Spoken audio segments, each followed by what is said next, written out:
Hello, sports fans, and welcome to the Sky Sports 101 Sunday Night Football postgame show, Monday Night Football update show. We'll get to the Monday Night Football game in just a moment and the trivia question. But first, we're going to recap the Sunday night game for you. And it was Joe Burrow had two touchdowns as the Bengals uh, clamped down on the Bills with a 24-18 win last night. The Bengals showed national TV audience on Sunday night, they are still serious AFC playoff contenders. Bengals were all but counted out after starting the season with two losses and falling to 1-3 on October 1st. But four straight wins have pulled them back up and into the conversation. The latest was a 24-18 victory over the Buffalo Bills in a rematch of the divisional playoff game from last season.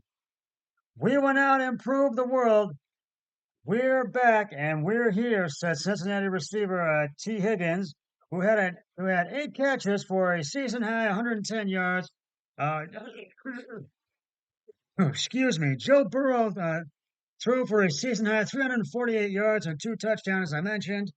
And Cincinnati's defense forced two turnovers and held off the Bills. We're coming along, Burrow said. We've played well the last couple of weeks, and we have to keep it going, and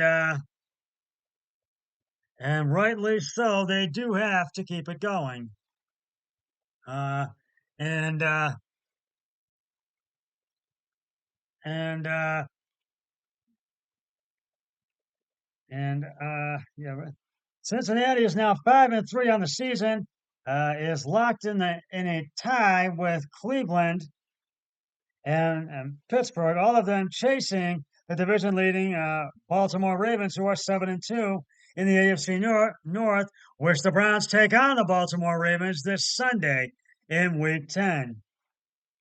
The Bengals still have to play the Steelers twice and have rematches with the Browns and Ravens on the schedule. Burrow, who was still struggling with a calf injury early in the season, was 31 of 44 while completing passes of 8 turnovers, with tight ends Irv Smith Jr. and Drew Sample making the touchdown grabs. Uh, Meanwhile, Cincinnati kept Josh Allen and the Bills, who are now fall to 5-4 in the season, from playing from behind throughout. Cam Taylor Britt intercepted Allen to shut down a drive in the second quarter. And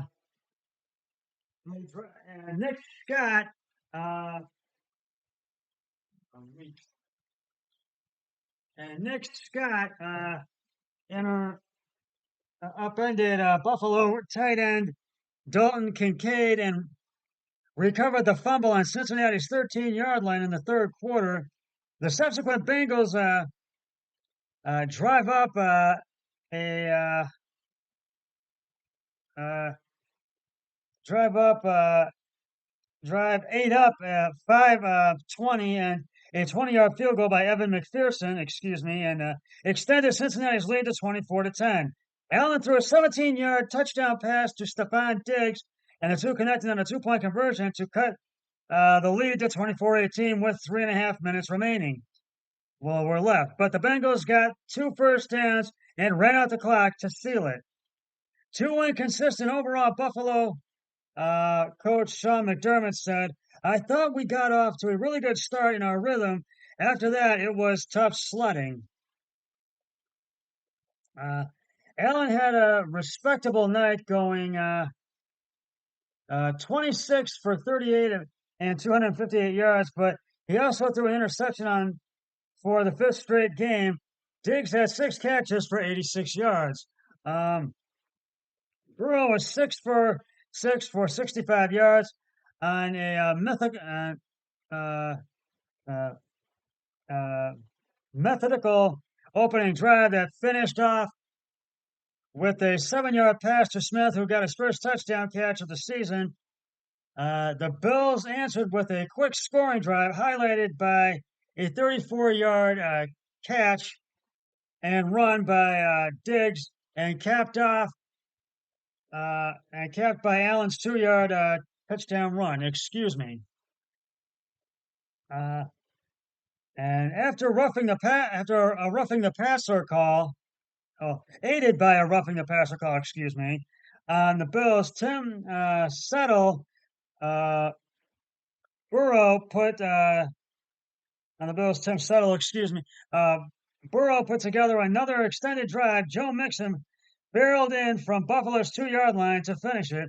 Burrow tossed a bubble screen to Sample, who ran for a 22-yard touchdown and gave the Bengals a 21-7 lead at the half.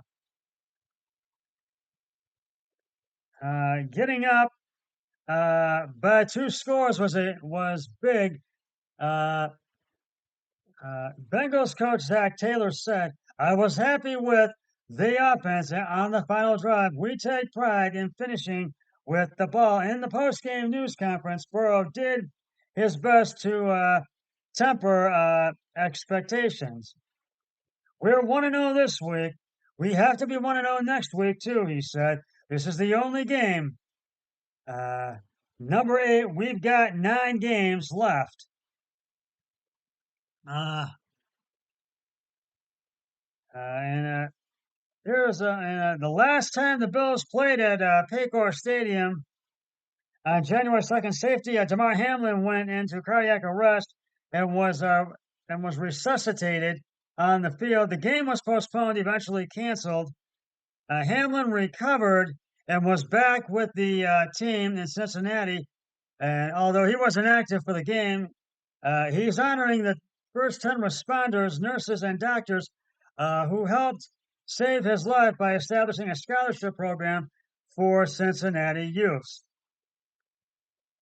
Hamlin's Charitable Foundation will be awarding $1,000 scholarships to 10 individuals from the area's underserved communities for each of the next 3 years. Now, there were some injuries. Bills linebacker Terrell Bernard was ruled out with a concussion, and that was basically the only injury.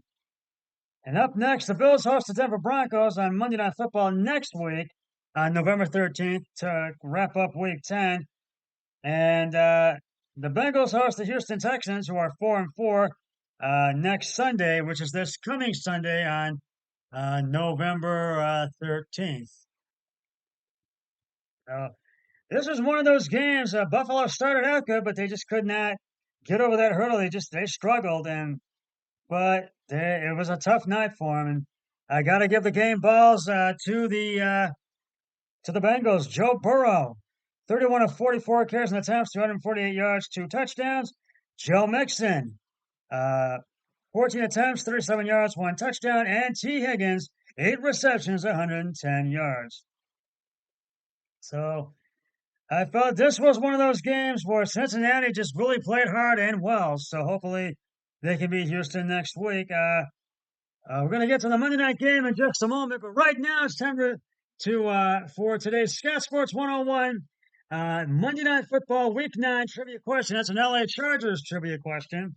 Which quarterback holds the franchise single season passing record? I will have the answer later on the podcast. Well, it's Monday Night Football Week 9. Are you ready for some football? The Los Angeles Chargers are taking on the New York Jets right now, and they're battling it out at MetLife Stadium in East Rutherford, New Jersey. The Chargers will look to go to 4-4 with a win over the Jets tonight, and the Jets will look to go to 5-3 with a win over the Chargers tonight. We will see. As right now, it's 14-0. Chargers in the second quarter with 12:53 left. It's a 1st and 10 at the New York Jets 20.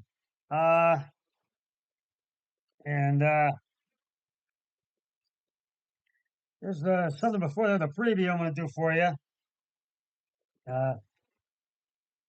Zach Wilson and the New York Jets passing game are having a tough time being effective this season.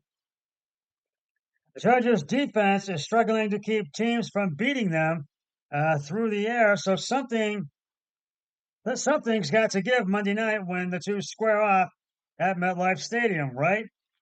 I know I keep saying it's close, Jets coach Robert Slay said, but I'm like you and everybody else. Hopefully, that close triggers sooner rather than later.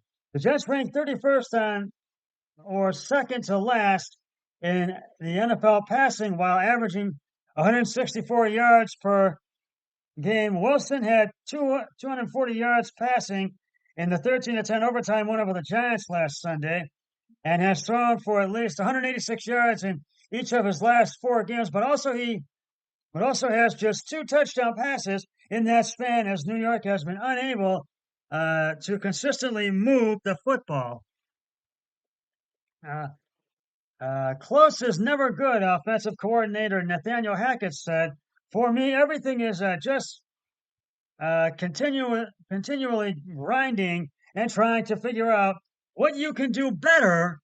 It starts with me. We never want to be close. I don't want to be close. I don't want to. I want to be there. We have to get better and fast. Perhaps the biggest culprit is the Jets' inability to get the job done on third down. They rank last in the NFL with 23% conversion, with a 23% conversion rate, and have too many third and long situations hijacking drives. Yeah, not great, Wilson said. We need to be better there. To be a great offense, you have to be great on third down. Meanwhile, the Chargers rank last in the league passing defense, allowing an average of 297.4 yards per game. That number is a bit bloated by huge games by Miami's Tua Tagovailoa, 466 yards week one, and Kansas City's Patrick Mahomes, 424 week seven. But Los Angeles has not allowed less than 200 yards passing in any game this season, and that includes Tyson Bagent throwing for 232 last Sunday in the Chargers' 30-13 win over the Bears. Bagent had 41-yard completion on the game's first play. Then Los Angeles mostly held him in check while also limiting Chicago to just 73 yards rushing. We have the one play that the one play of the game, and then after that we kept the football in front of us. Chargers coach Brandon Staley said, "We need to build off of that." Uh, I think build off of it, and I think the story for us this season is that when we stop the run like that, it helps our whole defense out.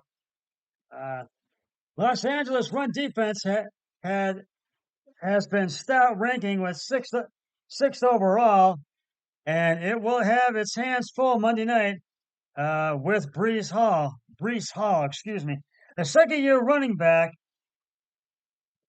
leads the NFL with 5.7 yards per carry and has two of the league's three longest runs this season. An impressive return from a torn ACL that cut short his rookie season season after just 7 games.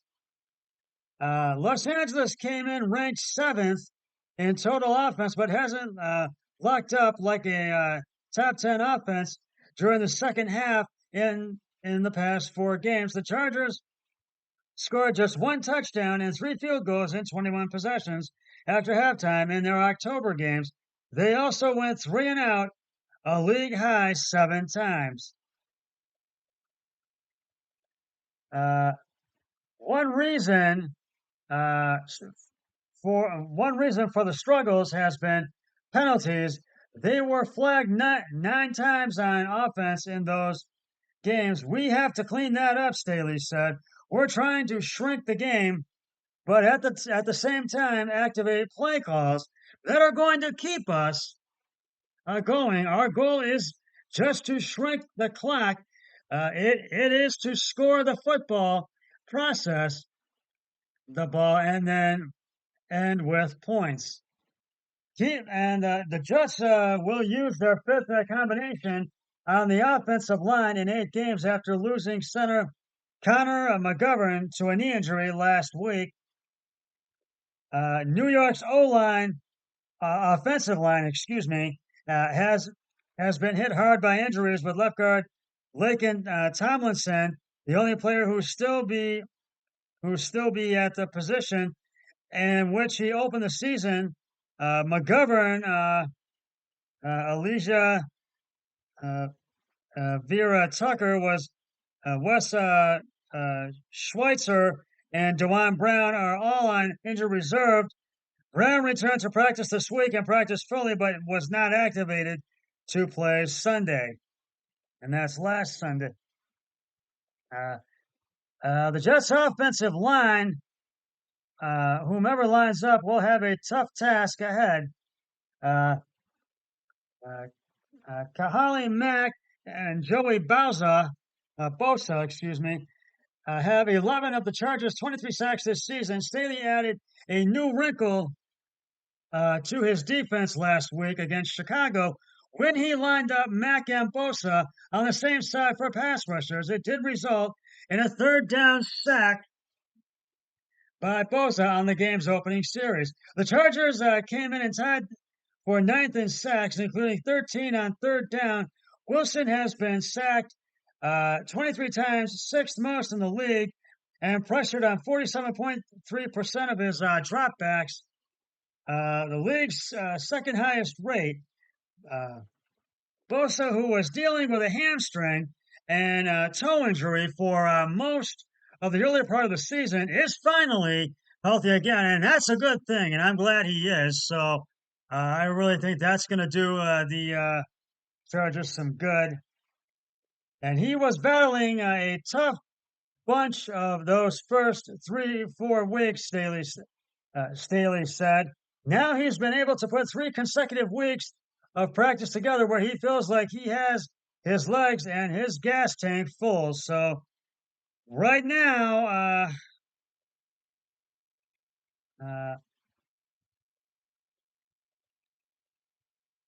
right now the Chargers are up 14 to nothing in the second quarter. 10-11 left with 4th and 20 at the Chargers 16. Chargers have the ball, and 10-11 left to go until halftime. There was a Jason Herbert pass incomplete, fell short for no gain. Second and 9. 39 at the LA 26. Herbert sacked at the LA 15 for minus 11 yards. And just now, 4th and 20 at the LA 15. I think it was Justin Scott punts 47 yards to the Jets 38. The Jets have the ball centered. I think it was Jalen Harris or James Harris and Gibson to the New York Jets 45 for 8 yards. So apparently the Chargers have gone 3 and out, but we will see what happens in this game. And right now, let me reveal real quickly the answer to today's Scott Sports 101 Monday Night Football Week 9 trivia question. It's a Chargers trivia question. Which quarterback holds the franchise single-season passing record? If you said Dan Fouts, you are correct. Dan Fouts' career high of 4,802 passing yards during the 1981 season was an NFL record at the time. I'll have another trivia question on my next podcast, so stay tuned for that. And then we had a 1st and 10. There's 9:20 left to go until halftime in the second quarter. 1st and 10 at the Jets 45. Bree Hall, right guard, to the 50 for 5 yards, and that's where we stand right now. Right now, I am 10-3 on my picks. My brother-in-law Eric Loyal 9-4. We both have the Chargers, but it looks like I'm about to win the picks, and I just feel I'm not so sure about the Jets getting the victory, the win over the Chargers tonight. And right now, they don't look so good. It's 14-0 with 9:20 to go to halftime, as I mentioned. And I do think the Chargers will get the win. So we'll see what happens. That's just about going to wrap it up for the Scott Sports 101 Sunday Night Football postgame show and Monday Night Football update show. I'll be back with the post-game show once the game between the Chargers and Jets has concluded. But until then, always remember, be a team player each and every day in every way possible. So long, everybody. 3, 2, 1. I'm done.